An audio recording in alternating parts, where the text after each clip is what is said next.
പെരുമ്പാവൂർ ശ്രീധർമ്മശാസ്ത്ര ക്ഷേത്രത്തിൽ ശ്രീമദ് ഭാഗവത സപ്താഹ യജ്ഞത്തിന് തുടക്കം കുറിച്ചു. ഓഗസ്റ്റ് 25 വരെയാണ് സപ്താഹ യജ്ഞം. കലികാലത്ത് മറ്റെല്ലാ അനുഷ്ഠാനങ്ങളിലും വെച്ച് ശ്രേഷ്ഠമാണ് ശ്രീമദ് ഭാഗവത പാരായണവും ശ്രവണവും. എല്ലാ ജീവരാശികൾക്കും മാർഗനിർദ്ദേശം നൽകുന്ന മഹാമൃത്യുഞ്ജയ മന്ത്രമാണ് ശ്രീമദ് മഹാഭാഗവതം. 7 ദിനങ്ങൾ കൊണ്ട് ഭാഗവതത്തെ മുഴുവൻ യജ്ഞവിധി പ്രകാരം പാരായണം ചെയ്ത് ശ്രവിക്കുക എന്നതാണ് സപ്താഹം എന്ന പേരുകൊണ്ട് സൂചിപ്പിക്കുന്നത്. സപ്താഹ യജ്ഞത്തിൽ ലോക പ്രശസ്ത ഭാഗവതാചാര്യൻ സംപൂജ്യ സ്വാമി ഉദിത് ചൈതന്യജി ആചാര്യസ്ഥാനം അലങ്കരിക്കുന്നു. ഒരു നിമിഷം ചില സമയത്തോ മനസ്സിൽ വിഷമോ വിഷാദമോ ക്രോധമോ കയറി കഴിഞ്ഞാൽ പിന്നെ എന്താ ചെയ്യാനുള്ളത് ഒരു വീതിയാണ്. എടുത്തിലാക്കാൻ ചെയ്യുന്നതാണ് ആത്മഹത്യ, അല്ലേ?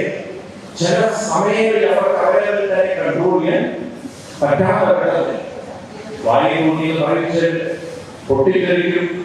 ഇവിടെ ഒരു നിമിഷം കൊണ്ട് പരീക്ഷത്തിന്റെ കൺട്രോൾ ചെയ്യും. പിന്നെ എന്ത് ചെയ്യുന്നു അദ്ദേഹത്തിന് അറിയില്ല. അദ്ദേഹത്തിന്റെ മനസ്സദ്ദേഹത്തോട് പറയുന്നത് ആ വഴിയിൽ പാമ്പ് കിടക്കുന്ന പാമ്പ് അതിനെ തോന്നിയിട്ടുള്ളതാണ്.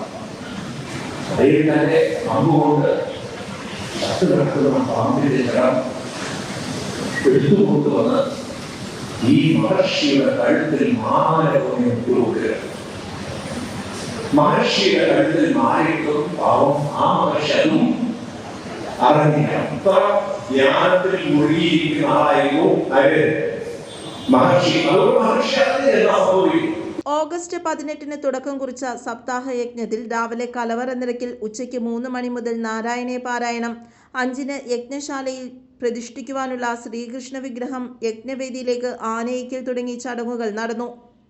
ഓഗസ്റ്റ് 25-നാണ് സപ്താഹ യജ്ഞം അവസാനിക്കുന്നതെന്ന് പ്രസിഡന്റ് NB ബാബു അറിയിച്ചു. സ്വാമിയെ ശരണമയ്യപ്പ. നമ്മുടെ ക്ഷേത്രത്തിലെ ഈ വർഷത്തെ ശ്രീമദ് ഭാഗവത സപ്താഹ യജ്ഞം ഇന്നു മുതൽ 25-ാം തീയതി വരെ പര്യവസാനിക്കുകയാണ്. ഇതിന് മുന്നോടിയായി നമ്മുടെ ക്ഷേത്രത്തിൽ എല്ലാവിധ സൗകര്യങ്ങളും ഒരുക്കിയിട്ടുണ്ട്. രാവിലെ പ്രഭാത ഭക്ഷണം, ഉച്ചയ്ക്ക് പ്രസാദമൂട്ട്, അതുപോലെ തന്നെ വൈകുന്നേരം ചായ ഒരുക്കിയിട്ടുണ്ടാകുന്നു. സ്വാമിയുടെ പ്രഭാഷണം കേൾക്കുന്നതിന് വേണ്ടി അനവധി ആളുകളാണ് ക്ഷേത്രത്തിൽ എത്തിയിരിക്കുന്നത്. ഇന്ന് ഉച്ചയ്ക്ക് 3 മണിക്ക് തുടങ്ങിയ നാരായണീയ പാരായണത്തിന് ഏകദേശം ഒരു 350-ൽ പരം അമ്മമാർ എത്തിച്ചേർന്നിട്ടുണ്ടാകുന്നു. സ്വാമിയെ ശരണമയ്യപ്പ. ഈ പരിപാടിയുടെ വിജയത്തിനായി എല്ലാവരെയും നമ്മൾ ക്ഷണിച്ചുകൊള്ളുന്നു. News desk, Perumbavoor.